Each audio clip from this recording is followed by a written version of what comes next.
Comerciantes de ouro, metais nobres e joias podem ser obrigados a ter registro na Secretaria Estadual de Segurança. Comissão realiza vistoria no Porto do Açu, em São João da Barra. Deputados definem valores para a Bolsa Estágio na Alerj. O Jornal da Alerj começa agora.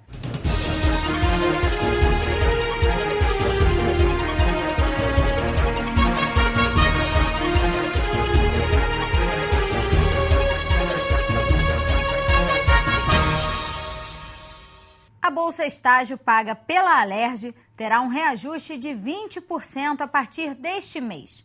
Deputados discutiram o tema no Colégio de Líderes nesta terça-feira. Hoje, os estagiários de nível médio ganham R$ 990 por mês. Já os de nível superior, R$ 1.480. Com o reajuste, que já vale a partir deste mês, os estagiários de nível médio vão passar a receber uma bolsa estágio de R$ 1.178 e os de nível superior, R$ 1.776 para trabalhar 20 horas semanais. O Colégio de Líderes decidiu desvincular a Bolsa Estágio do salário mínimo, o que era praticado desde 1997 na casa, e vai passar a vincular o aumento ao salário dado ao funcionário da Alerj.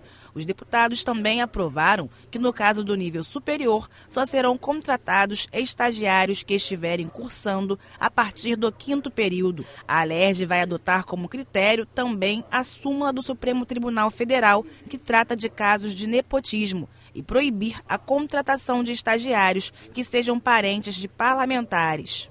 Nós temos 3 índices a aplicar. O salário do funcionário da Alerj foi corrigido em 35% ao longo dos últimos 4 anos. Poderia ser esse índice. Foi o índice apresentado pelo deputado Luiz Martins e companheiros aqui citados. Poderia ser o do salário mínimo nacional, que aumentou 69,5%. Poderia ser aquele que inicialmente, sob a minha responsabilidade, a mesa diretora aplicou, que foi o do mínimo regional, de 93%. Compreendendo o momento em que se vive, achando que se tem que valorizar sim o estagiário, mas aplicamos um índice conservador de recomposição do valor do salário, que não era reajustado desde 2010, em somente 20%, passando o salário de nível superior para 1.776 e o equivalente a 2 salários com 20% em relação ao de nível médio. E desvinculando em definitivo do salário mínimo regional. O salário agora passa a ser esse e sofrerá reajuste sempre que sofrer reajuste o funcionalismo da Alerj. Outro tema que foi muito discutido, né, é que nós vamos ratificar, fazendo um novo contrato, retificando e confirmando, ratificando, dos atuais. Eles não mais ganharão o equivalente a 3 salários, eles vão ganhar 1.776, mas nós chamaremos, através da Diretoria de Recursos Humanos, para eles aderirem a esse novo valor, né, que dá um reajuste de 20%, solicitando, né, a compreensão de todos de que o momento exige isso. Mas faremos novos contratos para que a Assembleia esteja dentro da legalidade. E o ingresso passará a ser por seleção pública, que deverá levar em consideração os critérios de transparência, igualdade e austeridade. Todos os outros temas já estão valendo e será formatado em um novo projeto de resolução, mas eu já desbloquearei a partir de hoje o pagamento dos salários dos estagiários com base nesse novo salário de 1.776, que será depois ratificado pela mesa diretora e pelo plenário da Casa. Durante a reunião foi definida uma comissão que deverá entregar no prazo de 20 dias um projeto de resolução definindo novos critérios para a contratação de estagiários da Alerj. A comissão será formada pelo primeiro secretário da Alerj, pelos diretores de Recursos Humanos e da Escola do Legislativo, pelo presidente da Comissão de Educação, deputado Conte Bittencourt, e pelo presidente da Comissão de Fiscalização e Controle, deputado Luiz Paulo. algumas hipóteses se colocam. Tem que ter o currículo escolar do pretendente. Isso ele vai entregar já na prévia. Esta é uma análise possível. A segunda, ter uma prova escrita de conhecimentos gerais para o nível universitário ou para o nível médio profissional, provas distintas. Terceiro, pode também se ter, complementarmente, até algum critério de entrevista. A comissão vai definir quais são os melhores critérios. Há uma tendência muito grande, além da entrega do currículo, ter uma prova escrita, mas a comissão vai decidir.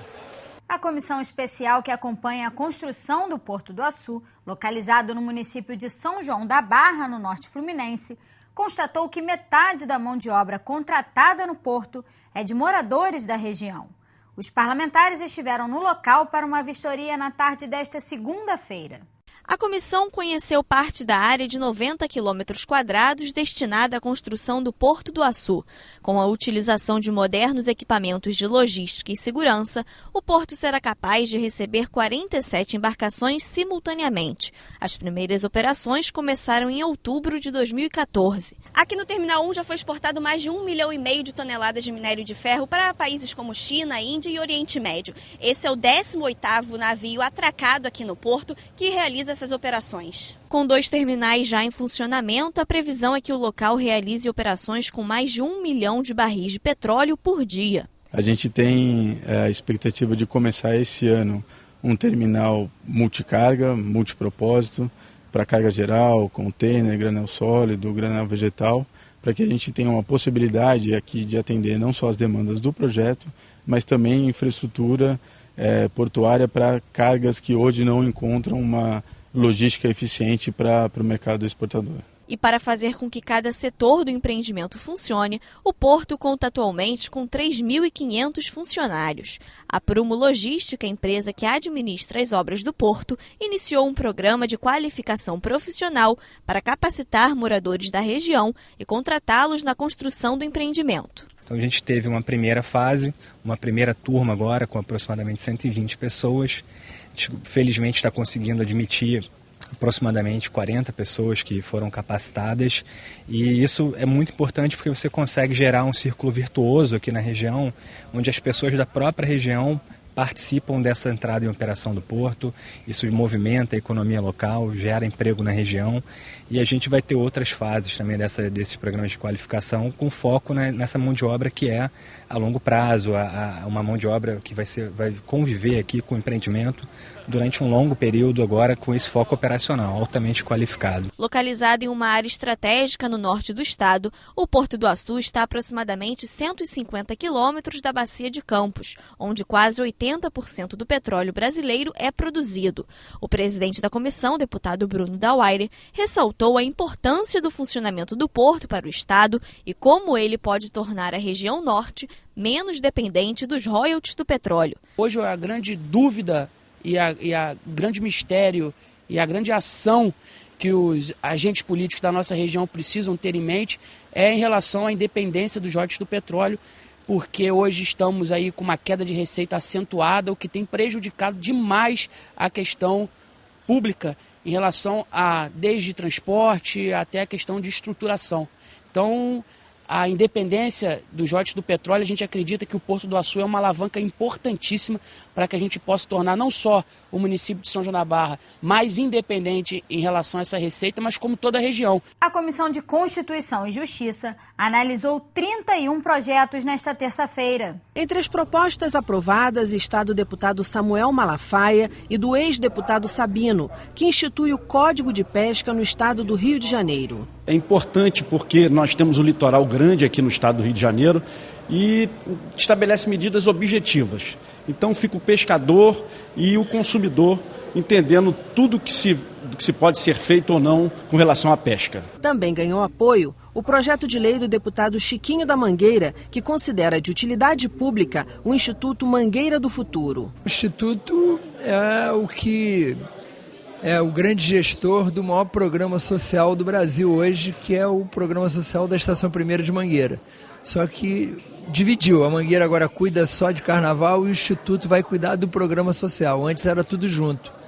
Aí foi criado um instituto para que as gestões sejam separadas e o projeto foi aprovado aqui, o Instituto já está em funcionamento e vem dando excelentes resultados. Os parlamentares aprovaram ainda o projeto do deputado Sadi Noel, que obriga os prontos-socorros, hospitais e clínicas de saúde a expor em local público cartazes que divulguem a omissão do socorro como crime. Essa omissão de socorro é um crime, é tipificado. Os médicos sabem que não podem negar atendimento e se nós não esclarecermos a população, ela fica sem ter como exigir o seu direito.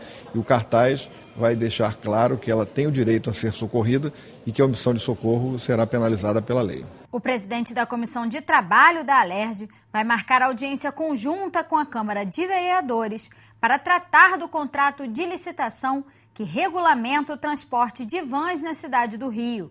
Durante a reunião desta terça, os motoristas de vans questionaram as regras de fiscalização previstas na licitação. O Major Ricardo Neto, coordenador do Departamento de Transportes Rodoviários do Estado, respondeu às perguntas dos motoristas legalizados. Muitos deles estão parados com receio de terem seus veículos apreendidos ou serem multados. Nós somos marginalizados quando, na realidade, nós só queremos é trabalhar.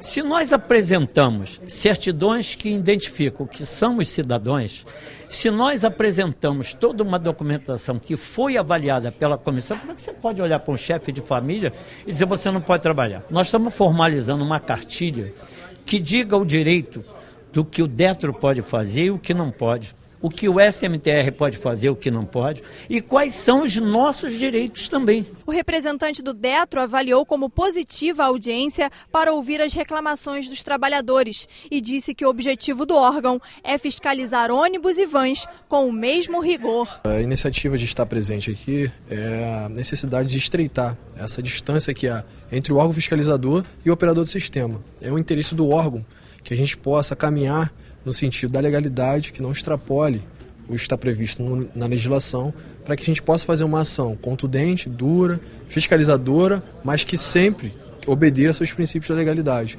para que não haja prejudicados. Os números demonstram que há uma equidade no sentido da fiscalização.